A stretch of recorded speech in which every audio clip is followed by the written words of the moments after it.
नशे में डूबे सोहन के माता पिता को उसके लिए वक्त नहीं था। ऐशो आराम के सारे संसाधन थे सोहन के पास। मुंह खोलने खोलने की देर नहीं होती कि दुनिया की बड़ी सी बड़ी चीज़ उसके सामने हाजिर हो जाती थी। बस एक ही चीज़ की कमी थी, उसके माता पिता का वक्त और उनका प्यार। वो जब स्कूल में कम नंबर ले आता तो माता पिता की जगह अपने रामू काका से कॉपी में साइन कराकर ले जाता। कुछ बड़ा हुआ तो खुद से ही साइन करने लगा। पेरेंट्स मीटिंग में माता पिता बुलाए नहीं जाते थे क्योंकि वे ही स्कूल के ट्रस्टी थे। 18 साल का होते ही पिता ने लाखों रुपए उसे दिए और कहा, ये लो पैसे और जाओ ऐश करो। ऐश का मतलब पहली बार शराब कबाब और शबाब का उसने स्वाद चखा। फिर क्या था, बोतलें खुलती, जाम टकराए जाते और रात भर पार्टी होती। त्योहारों का मौसम था। लोग अपनी अपनी फैमिली के साथ डिनर करने होटल आए थे। वहीं होटल में सुहन भी अपने दोस्तों के साथ पार्टी कर रहा था। लाउड म्यूजिक की बीट पर सब थिरक रहे थे। परिवार के साथ आए सभी लोग परेशान हो रहे थे। तभी एक सज्जन उठे और उन्होंने म्यूजिक बंद करा दिया। ये बात सोहन को नागवार गुजरी और उसे उस व्यक्ति से म्यूजिक को लेकर कहासुनी हो गई। सोहन ने शराब के बोतल से उस आदमी का सर फोड़ दिया और गुस्से में उसके परिवार को देख लेने की धमकी भी देता वापस घर चला आया। उसे लगा रसूख और पैसे के बदौलत वो सब कुछ अपने पक्ष में कर सकता है। पुलिस घर आई। सोहन को मारपीट के इल्जाम में मुकदमा लिख उसे थाने ले जाया गया। पैसे का जोर वर्दी पर नहीं चला क्योंकि जिस व्यक्ति का उसने सर फोड़ा था वह एक पुलिस अधिकारी था। सोहन ने थाने से अपने पिता को फ़ोन किया। पिता जरूरी मीटिंग में थे तो उन्होंने सोहन को अपनी मम्मी को फ़ोन करने को कहा। सोहन ने मम्मी को फ़ोन किया। उस समय वो किशोर सुधार गृह के उद्घाटन में व्यस्त थी। उन्होंने अपने असिस्टेंट से सोहन को बात करने को कहा। सोहन ने असिस्टेंट को सारी बात बताई। असिस्टेंट ने डीजी, एसपी सबको फ़ोन घुमाया। बड़े अधिकारियों ने फ़ोन ही नहीं उठाया तो शहर के सबसे जाने माने वकील से संपर्क किया। वो भी शहर से बाहर थे। दूसरे वकील ने बताया कि अब तो अदालत सोमवार को खुलेगी, इसलिए सोहन को एक दिन जेल में गुजारनी होगी। शनिवार की रात थी, कोर्ट बंद हो गया था। रविवार को भी बंद ही रहता है। शाम को बड़े बड़े नेता, वकील, पुलिस सबको सोहन के पिता ने फ़ोन लगाया, लेकिन कोई फायदा नहीं हुआ। सोमवार को कोर्ट में पेशी हुई। पहला अपराध और कम उम्र का हवाला दिया गया। इस धारा में 3 साल सश्रम या जुर्माना होता है, परंतु जज साहब ने एक अनोखा फैसला लिया। सोहन को जुर्माना देकर छोड़ने के अलावा उसे मलिन बस्तियों में 1 साल लगातार जाकर वहाँ के बच्चों को पढ़ाना होगा, ये फैसला सुनाया। पहले तो सोहन सुनकर तैयार नहीं हुआ। तब उसके वकील और माता पिता ने समझाया कि तुम बस जाकर घुमाना। सोहन की जिंदगी में ये नया तूफान था या सचमुच उसकी जिंदगी सुधरने वाली थी, एक प्रश्न था। अगले दिन कार में फल फ्रूट, पेप्सी, स्प्राइट की बोतल, chips, Kurkure, mineral water, chocolates, pizza, burger सब रखे जा रहे थे।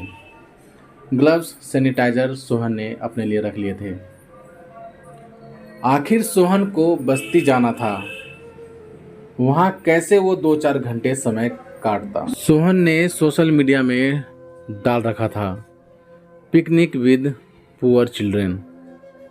सोहन पूरे तामझाम के साथ मलिन बस्ती पहुंचा। साथ में कुछ दोस्त भी थे। वहां बड़ी सी गाड़ी कौतूहल का विषय था। बच्चे जो खेल रहे थे, खेल छोड़ गाड़ी के पास पहुंच गए। जो खाना खा रहे थे वो खाना छोड़ गाड़ी के पास आकर खड़े हो गए। कोई बड़ी गाड़ी में बैठे उन नमूनों को आंखें फाड़ फाड़ कर देख रहा था, तो कोई इतनी बड़ी गाड़ी को छूना चाहता था। सोहन पेप्सी की बोतल मुंह में लगाए उतरा। बच्चे रास्ता देने के लिए किनारे हो गए। एक गंदी बात सोहन के नाक में घुसी। सोहन को लग रहा था कि अब उसे उल्टी आ जाएगी। उसके दोस्त तो गाड़ी से उतरे ही नहीं। सोहन ने उन्हें बुलाया भी, लेकिन वो गाड़ी से नहीं उतरे। सोहन उतरा, तब तक भीखू दौड़ा आया। आइए बाबू आइए, मैंने आपके लिए एक कमरा तैयार कर दिया है। बाबूजी ने पैसे दिए थे, उसमें एसी लगवाकर कमरे को साफ सुथरा करवा दिया है। सोहन भीखू के साथ चल पड़ा। चारों ओर गंदगी ही गंदगी। पाइपलाइन तोड़ वहीं से पानी की आपूर्ति ये बस्ती वाले कर रहे थे। कबाड़ और गंदगी का ढेर भरा था बस्ती में। घर की महिलाएं पुरुष काम करने सुबह ही चले जाते। बच जाते तो सिर्फ छोटे और किशोर अवस्था के बच्चे। एक एक घर में 4-5 बच्चे। मुश्किल से पेट पालते माता पिता। बचपन अभाव और तंगी से गुजरता तो किशोर अवस्था आते आते बच्चे नशा चोरी जुआ के शिकार हो जाते। सोहन ने लंबी सांस ली। भीखू सोहन को बस्ती में बने एक एनजीओ ऑफिस के कमरे में ले गया। सोहन जाकर उसमें बैठ गया। कुछ देर बाद वही बच्चे नहा धोकर साफ कपड़े पहनकर सोहन के सामने खड़े हुए। सोहन देख रहा था कि वो बच्चे जो अभी तक मैले कुचले कपड़े पहने हुए थे, अचानक साफ सुथरे कपड़े पहनकर कैसे आकर सामने खड़े हो गए। सोहन के साथ जज साहब ने एक कांस्टेबल नियुक्त किया था, जिसका काम उसके हर दिन के कार्यकलाप पर नजर रखना था। सोहन को सब कुछ अजीब लग रहा था, लेकिन उसे यहाँ रोजाना 1 घंटे का समय देना ही था। उन बच्चों को देखकर ज्यादा अच्छा तो नहीं लग रहा था, लेकिन मजबूरी जो ना कराए। उसने उनसे नाम पूछना शुरू किया। सब धीरे धीरे नाम बताने लगे। एक ने पूछा, भैया आपका नाम क्या है? सोहन चिढ़ गया। तुम लोग अपने काम से काम रखो, मेरा नाम जानकर क्या करोगे? तभी एक बच्ची ने कहा, भैया भूख लगी है, आज घर में कुछ खाने को नहीं था, आप दिलवा दोगे? सोहन ने ड्राइवर को इशारा किया। ड्राइवर कुछ देर में ब्रेड और बिस्कुट की पैकेट लेकर आया। सभी बच्चे टूट पड़े। सोहन ने जोर से डांटा और लाइन में आने को कहा। तब वे शांति से लाइन में लगकर ब्रेड और बिस्कुट का पैकेट लेने लगे। उनके चेहरे पर अजीब संतुष्टि का भाव था और उनकी निश्चल हंसी सोहन को आत्मिक सुख दे रहा था। उसने देखा बस्ती में सभी लोग जानवरों के जैसे जिंदगी जी रहे थे। कुछ भी सड़क पर मिल जाता, बच्चे बड़े बूढ़े कुत्ते की तरह झपटने लगते। सोहन ने जिंदगी में पहली बार भूख प्यास से बिलखते फटे हाल लोगों को नज़दीक से देखा था। उसके बस्ती में रहने के आज के घंटे पूरे हो गए थे। वो उठ खड़ा हुआ।